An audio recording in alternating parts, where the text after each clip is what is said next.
রাসূল তো এতিমদের সর্দার। পৃথিবীর কোন এতিম যেন বলতে না পারে নবীজি আমার ব্যাপারে কি বলবেন, আমি তো এতিম মানুষ, আর তিনি আমার ব্যাপারে কিভাবে আমার দরদ বুঝবেন। নবীজিকে আল্লাহ পাক কেমন এতিম বানালেন, সমস্ত দুনিয়ার এতিমদের সর্দার বানালেন। মায়ের পেটে যখন তিনি ছিলেন, 6 মাসের সময় মায়ের পেটে থাকাকালীন বাপের এতিম হয়ে গেলেন। যখন প্রসব বেদনা শুরু হয়েছে মায়ের, দুনিয়ায় যখন তিনি আসবেন, হযরতে আমেনা ঘরের ভিতরে বসে তার অবস্থাটা কি, এই সন্তান পৃথিবীতে আসতে পরে যিনি সবচাইতে বেশি খুশি হবেন তিনি তো আজ দুনিয়ায় নাই। মনের ভিতরে কত কষ্ট।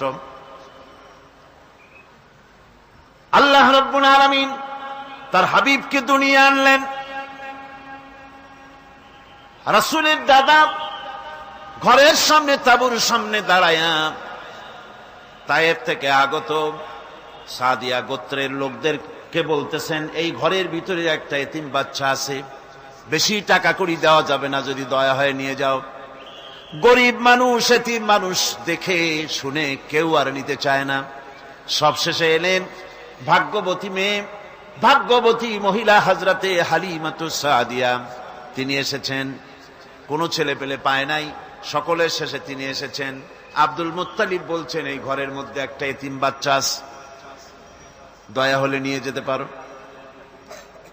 তিনি স্বামীর সঙ্গে পরামর্শ করলেন, এরপরে বললেন, যদি দেখতে অন্তত ভালো হয়, মন যদি ভালো লাগে নিয়ে যাব, একেবারে খালি হাতে ফিরে যাওয়ার চাইতে তো ভালো। হযরতে হালিমা বলেন, আমি ঘরের মধ্যে প্রবেশ করলাম, মা আমেনার কোল থেকে শিশু মুহাম্মদ সাল্লাল্লাহু আলাইহি সাল্লামকে যখন আমি কোলে নিলাম, আমি হুজুরের চেহারার দিকে নজর করে দেখলাম, আমার কাছে মনে হলো যেন পূর্ণিমার চাঁদটা আমার কোলে ধরা দিয়েছে। রাসূল কি শিশু মুহাম্মদ সাল্লাল্লাহু আলাইহি সাল্লাম কি যখন নিয়ে বাড়ির দিকে রওনা হলাম, যে গাধা আমার সকলের পেছনে এসেছে, সেই গাধা এখন সকলের আগে ছুটে চলে যায়। এরপরে বাড়ি যখন নিয়ে গেলাম, কুয়ায় পানি বাড়লো, গাছে ফসল বাড়লো, খেজুর গাছে খেজুর বাড়তে লাগলো, জমিনে ফলন বেড়ে গেল। রাসূলের দুধ বোন সাইমা রাসূলকে নিয়ে মুহাম্মদ সাল্লাল্লাহু আলাইহি সাল্লাম তাকে দোলনা নিয়ে দোল দিতেছে। কি আশ্চর্য অবস্থা! সাইমা তাকে দোল দিচ্ছে আর বলতেছে, বেঁচে থাকুক মুহাম্মদ সাল্লাল্লাহু আলাইহি ওয়াসাল্লাম, সে দীর্ঘজীবী হোক। কবি লিখতেছেন, কি আশ্চর্য কথা!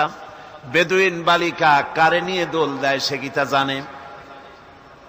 বিশ্বনবী মুহাম্মদ রাসূলুল্লাহ সাল্লাল্লাহু আলাইহি ওয়াসাল্লাম এভাবে এতিম অবস্থায় জীবন তার শুরু হলো। যখন তিনি ফিরে এলেন 6 বছর বয়সের সময়, যখন মায়ের কাছে তিনি ফিরে এসেছেন, প্রতিদিন তিনি খেলা দেখতে যান ময়দানে। ইতিহাসের মধ্যে লেখা হয়েছে, মা প্রতিদিন সন্ধ্যার সময় তাকে ফিরে পান। আজকে সন্ধ্যা হয়ে গেছে, শিশু মুহাম্মদ সাল্লাল্লাহু আলাইহি ওয়াসাল্লাম বাড়ি ফেরেন না। কারণ কি, কেন বাড়ি ফেরে না? সন্ধ্যার দিকে তিনি চলে গিয়েছেন পাহাড়িয়া ময়দানে, যে দেখেন ধুধু করতেছে, চতুর্দিকে সন্ধ্যা হয়ে গেছে, অন্ধকার হয়ে গেছে, কোনো ছেলে পেলে নাই, কেউ নাই। পাহাড়ের পাদদেশে বসে শিশু মুহাম্মদ সাল্লাল্লাহু আলাইহি ওয়াসাল্লাম কাঁদতেছেন। মা প্রশ্ন করলেন, বাবারে, সন্ধ্যা উত্তীর্ণ হয়ে গেল, কেন একা একা বসে বসে কাঁদো? তিনি বলছেন, মাজি, আজ কদিন খেলা দেখতে আসলাম ময়দানে, প্রতিদিন দেখি যখন সন্ধ্যা হয়ে যায়, মুরব্বী শ্রেণীর কিছু লোক আসে, ছেলেকে নাম ধরে ডাক দেয়, ছেলেরা দৌড়ে তার বাবার কাছে চলে যায়, আর বাবা ছেলেকে কোলে নিয়ে মুখে চুমা দিয়ে বাড়ির দিকে নিয়ে যায়। আমি আজ কদিন পর্যন্ত এই ময়দানে এলাম, কোনদিন সন্ধ্যাবেলায় তো কেউ এসে আমাকে মুহাম্মদ বলে একটা ডাক দিল না। আমার আব্বা কি নাই? আল্লাহ আল্লাহ রাব্বুল আলামিন বলেন, আলাম ইয়াজিদকা ইয়াতীমান ফাআওয়া, এরকম এতিম অবস্থায় পেয়ে আমি কি আপনাকে আশ্রয় দেই নাই? আপনাকে আমি পেয়েছি এতিম অবস্থায়, এরপরে আমি আপনারে আশ্রয় দিলাম। ওয়া ওয়াজাদাকা দাল্লান ফাহাদা, এরপরে আমি আপনাকে পথ হারা পেলাম, আমি আপনাকে পথের দিশা দিয়া দিলাম। ওয়া ওয়াজাদাকা আইলান ফাআগনা, এরপরে আমি আপনাকে দরিদ্র অবস্থায় পেয়েছি, তারপরে আমি আপনার দারিদ্র মুক্ত করেছি আপনাকে। সুতরাং ফাআম্মাল ইয়াতীমা ফালা তাকহার ওয়া আম্মাস সাইলা ফালা তানহার ওয়া আম্মা বিনি'মাতি রাব্বিকা ফাহাদ্দিস। সুতরাং ও নবী, এতিমের প্রতি নির্মম ব্যবহার করো না, এতিমের প্রতি ভালো ব্যবহার করো, নির্মমতা দেখাইও না। আর ভিক্ষুককে ধমক দিও না, রূঢ়তা দেখিও না, আর আল্লাহর নিয়ামতের প্রশংসা করো। বহুত মানুষ আছে এতিমরে গলায় ধাক্কা দেয়। মানুষ যখন ভিক্ষা নিতে আসে, গরিব মানুষ ভিক্ষা চাইতে আসছে, ওই মেয়ে আত্মাহিত জানো, দোয়া কুনুত জানো, বাড়ি যেয়ে কাজ করবা, এই সব আজে বাজে কথা বলিয়া ভিক্ষা দেয় না। সাইলকে ধমক দিতে রাসূল করিম সাল্লাল্লাহু আলাইহি ওয়াসাল্লাম নিষেধ করেছেন, সাইলকে ধমক দিও না। গাড়িতে বসে যাচ্ছেন সাহেব, ট্রাফিক মোড়ে যখন সিগন্যাল জ্বলল, গাড়িগুলি দাঁড়ায় গেল, ফকির এসেছে, হাত নাই পাও নাই, বুড়া মানুষ, একটা পয়সা বার করে না। আবার এই মানুষটি ওই ফকিরকে ধমক দিয়া বার করে দিল। এরপরে এই লোকটি যখন কোন মাজারের কাছে পৌঁছে গেল, 500 টাকার কড় করে নোটটা ফেলে দিল। বলেন টাকা দরকার কার? মরা মানুষের না জিন্দা মানুষের? কার দরকার? যার টাকা দরকার ছিল তারে দেওয়া হলো না, যার দরকার নাই তারে দেওয়া হলো। এরপরে লোকটা না খেয়ে যখন মারা গেল, পথের ফকির, রাস্তার ফকির, না খেয়ে মারা গেছে। এরপরে তার কাফনের কাপড় নাই, লোকটাকে রাস্তার উপরে শোয়া একটা ছেঁড়া কাপড় দিয়ে ঢেকে রেখেছে। বড় লোকেরা, সাহেবরা তখন গাড়ি দাঁড় করে আর 5টা টাকা 2টা টাকা করে তার লাশের উপরে মারতেছে। এটা মানবতার এর চাইতে লাঞ্ছনা, মানবতার জন্য এর চাইতে গঞ্জনা আর কিছুই হতে পারে না। মানবতার প্রতি লাঞ্ছনা এর থেকে আর দুর্গতি কি হতে পারে? বেঁচে থাকার সময় 1টা টাকা আপনি দিলেন না, মরে যাওয়ার পর বিদায় হয়েছে বালাই, এখন দেওয়া শুরু করেছে। আমার বন্ধুগণ, এজন্য এতিমের প্রতি দরদ করার জন্য আল্লাহ পাক কোরআনের ভিতরে পরিষ্কার বলেছেন। রাসূল করিম সাল্লাল্লাহু আলাইহি ওয়াসাল্লাম নিজে এতিম ছিলেন, আর এতিমের প্রতি তার এত দরদ ছিল, একবার তিনি ঈদের দিকে নামাজ পড়ার জন্য যাচ্ছেন। প্রতিমধ্যে দেখেন একটা বাচ্চা ছেলে কাঁদতেছে। এই রাস্তায় কত মানুষ গেল, কেউ দাঁড়ালো না থমকে, বাচ্চার ক্রন্দন কাউকে থামাইতে পারল না। কিন্তু বিশ্ব নবী, দয়ার নবী রাহমাতুল লিল আলামিন বাচ্চার কান্না দেখে পাও বাড়াতে পারলেন না। নবীজি দাঁড়ায় গেলেন, জিজ্ঞেস করেন, ও বাচ্চা, ঈদের দিনে কাঁদো কেন? ঈদের দিনে তো কাঁদতে নাই। বাচ্চা বলে, তোমার কাছে বলবো না, আমি সেই সকালবেলা থেকে বসে আছি, আমি যদি মক্কার আব্দুল্লাহর পুত্র মুহাম্মদ রাসূলুল্লাহ সাল্লাল্লাহু আলাইহি সাল্লামকে পাই, মনের দুঃখ তার কাছে বলবো। বিশ্ব নবী জমিনের উপরে বসে পড়লেন, বাচ্চারে কোলের উপরে উঠায় বলেন, বাচ্চা বলো কি তোমার দুঃখ? তুমি যার জন্য বসেছো আমি তো সেই এতিম নবী, কি বলতে চাও? বাচ্চা বলতেছেন, ইয়া রাসূলুল্লাহ, আমার বাবা মারা গেছে, সেই ছোট্টবেলায় একেবারেই তখন মায়ের পেট থেকে আমি আসার পর বাপ মরে গেল, আমার মা আর একজনের সঙ্গে বিয়ে বসেছে, সেই পুরুষটি আমারে দেখতে পারে না, আমার মা যদি আমারে কোলে করে এসে সহ্য করতে পারে না, আমারে চুমা খাইলে সহ্য করতে পারে না, আমারে খাবার দিলে মা মার খায়, আজ ঈদের দিনে রাতে আমার মা আমাকে বলল, বাবারে তোমার কপাল খারাপ, তোমার বাবা মারা গেছে, তোমাকে সাহায্য করার কেউ নাই, আমি তোমার যত্ন করতে পারলাম না, কোলে নিয়ে সুমাও দিতে পারি না, আমার এমনই কপাল খারাপ।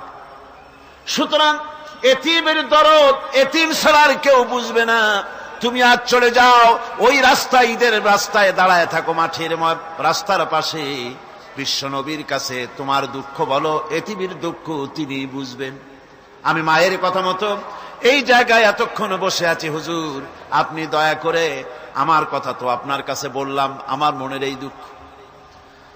নবীজি বাচ্চার কথা শুনতেছিলেন, চোখ দিয়া পানি পড়তেছিল, বাচ্চাকে বুকের সঙ্গে জড়িয়ে ধরে নবীজি বলেন, ও এতিম, মুহাম্মদ সাল্লাল্লাহু আলাইহি ওয়াসাল্লাম যদি তোমার পিতা হন আর হযরতে আয়েশা যদি তোমার মা হয়ে যায়, বলো তোমার মনের দুঃখ মেটে নাকি? ছেলে ডুকরে কেঁদে উঠলো আর বলল, ইয়া রাসূলুল্লাহ, হে আপনি যদি আমার পিতা হন আর আয়েশা যদি আমার মা হয়ে যায়, এর থেকে বড় সৌভাগ্যের আমার তো আর কিছুই নাই। নবীজি এতিমকে বাড়ি নিয়ে গিয়ে হযরতে আয়েশার হাতে তুলে দিয়ে বললেন, আয়েশা রে, পবিত্র ঈদের দিনে আল্লাহ রাব্বুল আলামিন তোমার জন্য একটা উপহার পাঠিয়েছেন, এটা যত্ন করো। এতিমের প্রতি দরদ রাখার জন্য আল্লাহ রাব্বুল আলামিন বলেছেন, এতিম, মিসকিন, বিধবা, অসহায় লোক, তাদের প্রতি যাতে করে মুসলিম সমাজ লক্ষ্য রাখে, সেজন্য আল্লাহ পাক নির্দেশ করেছেন। বুখারী এবং মুসলিম শরীফের হাদিসে এসেছে, আস-সাই আলাল আরমালাত ওয়াল মিসকিন কাস-সাই ফি সাবিলিল্লাহ। বিধবাদের জন্য, মিসকিনের জন্য কেউ যদি কোনো উদ্যোগ গ্রহণ করে, কেউ কোনো সাহায্য দেয়, জিহাদের ময়দানে জিহাদ করে আল্লাহর রাস্তায় যে সওয়াব পাওয়া যায়, যে মর্যাদা পাওয়া যায় আল্লাহর কাছে, এতিম, মিসকিন, বিধবাকে সাহায্য করলে সেই সওয়াব আল্লাহ রাব্বুল আলামিন আমলনামায় দিয়ে দেন। আমাদের প্রিয় নবী এতিম মিসকিনদের খুবই ভালোবাসতেন। ভালোবাসতেন তার নিজের চাকর হযরত যায়েদ ও আনাস রাদিয়াল্লাহু তাআলা আনহুকে। সে সম্পর্কে এখন আলোচনা করা হচ্ছে। তার চরিত্রই প্রমাণ করে, নবীদেরকে বাইয়িনাত দেওয়া হয়েছে, এমন চরিত্র, আচার আচরণ দেওয়া হয়েছে যাতে করে লোকেরা অভিভূত হয়ে যায়, আকৃষ্ট হয়ে যায়। হযরতে যায়েদ, তিনি তো কৃতদাস ছিলেন, হারায় গেলেন বাপ মা থেকে, আর এরপরে কুদরত তারে মুহাম্মদ সাল্লাল্লাহু আলাইহি ওয়াসাল্লামের ঘরে উঠায় দিল। তিনি তখনও আল্লাহর নবী, তখনও নবুয়তের দায়িত্ব পান নাই। যায়েদের পিতার কাছে খবর হয়ে গেল, যায়েদ আছে রাসূলের বাড়িতে, মুহাম্মদ সাল্লাল্লাহু আলাইহি ওয়াসাল্লামের বাড়ি। মক্কায় তারা এসে হুজুরের সঙ্গে দেখা করে বললেন, মুহাম্মদ সাল্লাল্লাহু আলাইহি ওয়াসাল্লাম, জানতে পেরেছি আপনার কাছেই আমাদের ছেলে যায়েদ আছে, মেহেরবানি করে তাকে আমাদেরকে ফিরায় দেন। হুজুর বলেন, যায়েদ যদি তোমাদেরকে চিনতে পারে আর যদি যেতে চায়, আমার পক্ষ থেকে কোনো আপত্তি নাই, অবশ্যই যাবে। তবে যায়েদ যদি যেতে না চায়, আমি এমন লোক নই যে কেউ আমার কাছে থাকতে চাইলে আমি জোর করে তাকে ঠেলেও দিতে পারি না, আমি তেমন লোক নই। পিতা বললেন, আপনি অবশ্যই যুক্তিপূর্ণ কথা বলেছেন। হযরতে যায়েদ কানা হল। হুজুর বললেন, তুমি কি চেনো এদের? কি? যায়েদ বললেন, চিনি, ইনি আমার বাবা, উনি আমার চাচা। যায়েদের পিতা বলেন, বাবারে বাড়ি চলো, তোমার মা কেঁদে কেঁদে হয়রান, চলো বাড়ি যাই, বাড়ির যা কিছু আছে সব তোমাকে ফিরিয়ে দেওয়া হবে। হযরতে যায়েদ বলতেছেন, পিতা বাড়িতে যা আছি তাই শুদ্ধ, তামাম দুনিয়াটা যদি আমারে দেওয়া হয়, এই লোকটির কাছে থেকে যে ব্যবহার পেয়েছি, আমি এই লোকের কদম ছেড়ে যেতে পারি না। তার চরিত্রই প্রমাণ করে তিনি নবী, কি ব্যবহারটা পেয়েছেন। হযরত আনাস রাদিয়াল্লাহু তাআলা আনহু ছোট মানুষ, 8 বছর বয়সের সময় হুজুরের খাদেম হয়ে হুজুরের বাড়িতে আসছেন। আচ্ছা, 8 বছর বয়সের কিশোর ভুল তো করতেই পারে, গরম পানি চাইলে ঠান্ডা পানি এনে দেবে, স্যান্ডেল চাইলে জুতো আনবে, বিছানা বিছাইতে বললে উঠাই দেবে, এটা স্বাভাবিক। কিশোর মানুষ, ছোট মানুষ। এবার শুনুন, বাইয়ানাত কারে বলে? নবীদের বাইয়ানাত আল্লাহ যে দিয়েছেন সেটা কি জিনিস? সেটা হলো উন্নত মানের চরিত্র, তার ব্যবহার, ওঠা বসা, যা দেখলে মানুষ বুঝতে পারে তিনি আল্লাহর নবী। হযরতে আনাসের মুখে শুনুন, হযরতে আনাস রাদিয়াল্লাহু তাআলা আনহু বলেন, একাধিক ক্রমে টানা 10টি বছর রাসূলের খেদমতের ভিতরে নিয়োজিত ছিলাম। 10টি বছরের ভিতরে একটা দিনের জন্য নবীজি আমাকে ধমক দিয়ে কথা বলেন নাই। এটা ধমক দিলেন না আমারে, এটা করছো কেন, এটা করো নাই কেন? সুবহানাল্লাহ বিহামদিহি। গোটা পৃথিবীর সমস্ত মুমিন মুসলমানদের, পুরুষ আর নারীদের জীবন, কলিজা, রক্ত রাসূলের কদম মোবারক উৎসর্গ হয়ে যায়। মহান রব্বুল আলামিনের কাছে তার হাবিব রাসূলুল্লাহ সাল্লাল্লাহু আলাইহি ওয়াসাল্লামের ছিল বিশেষ মর্যাদা। আসুন আমরা সে সম্পর্কে আলোচনা শুনি। আমার ভাইরা, রাসূল পাক সাল্লাল্লাহু আলাইহি ওয়াসাল্লাম আল্লাহর নবী এমন এক মহান সত্তা ছিলেন যে তিনি দোয়া আল্লাহর দরবারে হাত উঁচু করতে দেরি আছে, কিন্তু দোয়া কবুল হতে দেরি নাই। হিজরত করে মদিনায় এসেছেন, নামাজ পড়তে দিল চায়, কাবা শরীফের দিকে ফিরে যদি নামাজ পড়তে পারতাম দিলটা বড় ভালো লাগতো, কিন্তু হাত উঁচু করে মোনাজাত করতেছেন না, আল্লাহর কাছে বলতেওছেন না যে আল্লাহ তুমি আমার কিবলাটা বাইতুল মুকাদ্দাস থেকে ফিরাইয়া মক্কা শরীফে বাইতুল্লাহর দিকে ফিরাই দাও। মুখেও বলতেছেন না, মনেও না, শুধু আকাশের দিকে বারবার তাকাচ্ছেন, মোনাজাত করেন নাই। মনে মনে আশা পোষণ করতেছেন যদি এমন একটা ওহী নাজিল হয়ে যেত। আল্লাহ রাব্বুল আলামিন সঙ্গে সঙ্গে রাসূল জোহরের নামাজ পড়তেছিলেন, 2 রাকাত পড়া হয়ে গেছে, এমন সময় ওহী নাজিল হয়ে গেল, ক্বাদ নারা তাকাল্লুবা ওয়াজহিকা ফিস সামা। ও নবী, আমি দেখতে পেয়েছি বারবার আপনি আকাশের দিকে তাকাচ্ছেন। সুবহানাল্লাহ, আমি দেখতে পেয়েছি। فَلَنُوَلِّيَنَّكَ قِبْلَةً تَرْضَاهَا فَوَلِّ وَجْهَكَ شَطْرَ الْمَسْجِدِ الْحَرَامِ। আর দেরি নাই, আপনার মনের আশা পুরা হয়ে গেছে, এক্ষুনি আপনার কিবলা পরিবর্তন করুন। হুজুর 2 রাকাত পড়েছিলেন বাইতুল মাকদাসের দিকে ফিরে, বাকি 2 রাকাত তিনি মক্কা শরীফের কাবা শরীফের দিকে ফিরলেন। আজও পর্যন্ত সেই মসজিদ আছে, সাক্ষ্য দিচ্ছে নবীর কথা কিভাবে মঞ্জুর হয়। মসজিদে কিবলাতাইন মদিনা মুনাওয়ারায় সে মসজিদ আজও আছে। ভাইরা আমার, রাসূল পাক সাল্লাল্লাহু আলাইহি ওয়াসাল্লাম এত বড় মর্যাদা সম্পন্ন ব্যক্তিত্ব, মহান ব্যক্তিত্বের উম্মতের মধ্যে আল্লাহ আমাদের শামিল করেছেন। শুকরিয়া স্বরূপ আমরা পড়ি আলহামদুলিল্লাহ। জোরে সোরে পড়েন আলহামদুলিল্লাহ। আমার ভাইরা, মর্যাদা এত বেশি আল্লাহ রসুলকে আল্লাহ রাব্বুল আলামিন দান করেছেন। এই পৃথিবীতে কোন মানুষের সঙ্গে যদি আপনি বেয়াদবি করেন, তিনি আপনার বাপ হোক, তিনি আপনার মা হন, অথবা আপনার উস্তাদ হন, অথবা আপনার পীর হন, যে কেউ হোক না কেন, কারো সঙ্গে যদি কোনো বেয়াদবি হয়ে যায় তো শুধু একটা বেয়াদবি ছাড়া আর কিছুই না। কিন্তু নবীজির সঙ্গে যদি কেউ বেয়াদবি করে, সেটা শুধু বেয়াদবি থাকে না, কুফরি হয়ে যায়। কি হয়ে যায়? কুফরি হয়ে যায়। রাসূলুল্লাহকে কেউ তাওহীন করলে, অসম্মান করলে, সমালোচনা করলে কাফের হয়ে যায়। যারা বলেন কি হয়ে যায়? কত বড় মর্যাদা!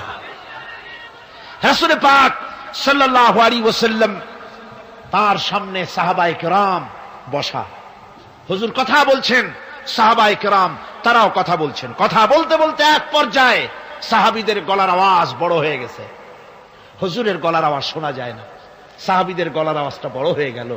আল্লাহ রাব্বুল আলামিন এতটুকুও বরদাস্ত করলেন, আমার নবীর গলার আওয়াজের চাইতে তোমাদের আওয়াজ বড় হলো কেন? সঙ্গে সঙ্গে ওহী নাজিল হয়ে গেল। আল্লাহ রাব্বুল আলামিন বলেন, ইয়া আইয়ুহাল্লাযীনা আমানু লা তারফাউ আসওয়াতাকুম ফাওকা সাউতিন নবী। ও বিশ্বাসীরা, খবরদার, তোমরা যারা ঈমান এনেছো শোনো, তোমাদের গলার আওয়াজ যেন আমার নবীর গলার আওয়াজের চাইতে বড় না হয়ে যায়। যদি তা হয়, আনতাহবাতা আমালুকুম, জীবনের সমস্ত ভালো কাজগুলি আমি আল্লাহ বরবাদ করে দেব।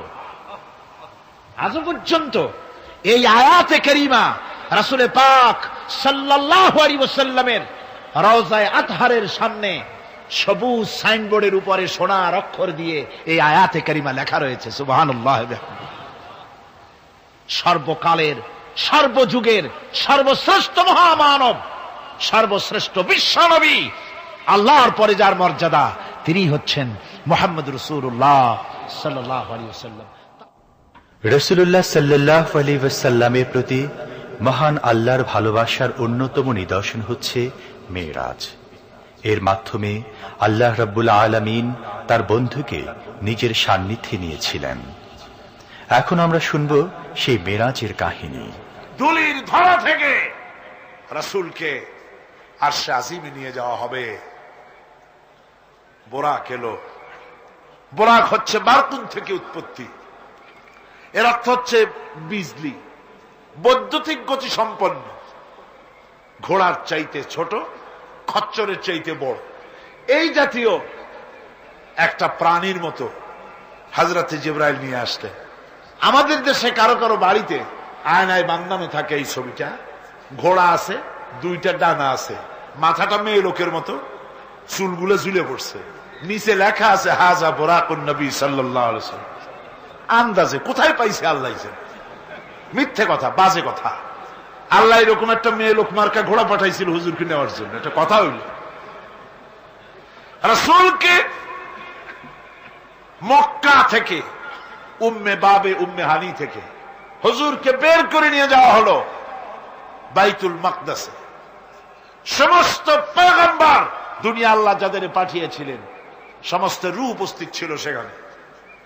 রাসূল করিম সাল্লাল্লাহু আলাইহি ওয়াসাল্লাম এখান থেকে মেরাজ করলেন।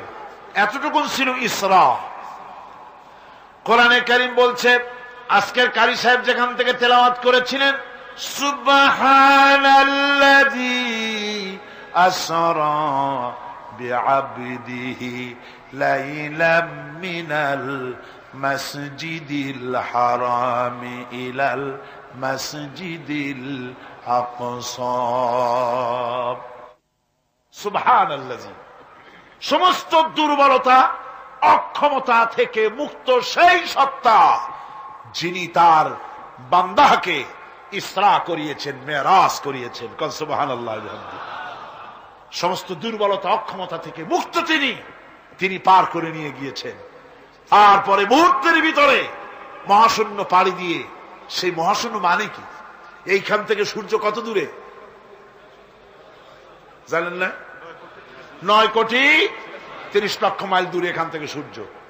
সেই সূর্য, তারপরে রয়েছে গ্যালাক্সি, মিল্কি ওয়ে, গ্রহ নক্ষত্র, সে যে কত দূরে, যে সমস্ত তারকা, এমন বহুত তারকা আছে যে তারকা সৃষ্টির পর তার আলো পৃথিবীর মাটি আজ পর্যন্ত স্পর্শ করে নাই, অথচ আলোর গতি প্রতি সেকেন্ডে কত মাইল? 1,86,000 মাইল। এই 1,86,000 মাইলের সেকেন্ড, এর মিনিট, এর ঘন্টা, এর দিন, এর সপ্তাহ, এর মাস, এর বছর, এটাকে বলা হয় লাইট ইয়ার, আলোকবর্ষ। সেই তারকা তৈরি হওয়ার পর কত সহস্র সহস্র লাইট ইয়ার চলে গেল, আজও পর্যন্ত সেই তারকার আলো পৃথিবীর মাটি স্পর্শ করতে পারে নাই। তাহলে সেই তারা কোথায়? আল্লাহ রাব্বুল আলামিন তার হাবিবকে চাঁদ, সূর্য, গ্রহ, নক্ষত্র, মহাশূন্য পাড়ি দিয়ে, তারপরে 7 আকাশ পাড়ি দিয়ে সিদরাতুল মুনতাহা পর্যন্ত নিয়ে গেলেন। জোরে কোন সুবহানাল্লাহ। এবার সিদরাতুল মুনতাহা পর্যন্ত যাওয়ার পথে যত ঘটনা ঘটল, সেগুলো আপনারা ইতিহাস থেকে পড়ে নেবেন, ওগুলি বলার সময় আমার কাছে নাই। সিদরাতুল মুনতাহায় যাওয়ার পর হযরতে জিবরাইল বলেন, আর আমি যেতে পারবো না, এটা হলো বিপজ্জনক বর্ডার। আমি যদি আর এক চুল অগ্রসর হই তাহলে আমি জ্বলে পুড়ে ছাই হয়ে যাব, আমার আর যাওয়ার অধিকার নাই। হুজুর সেখানে বসে থাকলেন। জিবরাইল বলে গেলেন, এখান থেকে আপনাকে নেওয়ার কুদরতি ব্যবস্থা হয়ে যাবে। রাসূল দুনিয়ায় ফিরে এসে হযরতে বেলালকে ডেকে বলেছিলেন, বেলাল গো, এমন কি আমল তুমি করো আমারে শোনাও। হযরতে বেলাল বলেন, হুজুর আমার আমল তো সব আপনি জানেন। কয় না, কি করো শোনাও। বেলাল বলেন, হুজুর খাস আমলের মধ্যে এতটুকু আছে যে আমি কখনো বিনা উজুতে থাকি না, যখন উজু চলে যায় উজু করি আর উজুর ইহতিমামের জন্য 2 রাকাত নফল নামাজ পড়ি। হুজুর বলেন, বেলাল তুমি এই আমল ছাড়বা না, কারণ সিদরাতুল মুনতাহায় হযরত জিবরাইল আমারে যখন ছেড়ে চলে গেলেন, আমার একা একা বড় ভয় লাগতে লাগলো। তখন আমার মনে হচ্ছিল তুমি যেন আমার চতুর্দিকে হাঁটতেছো।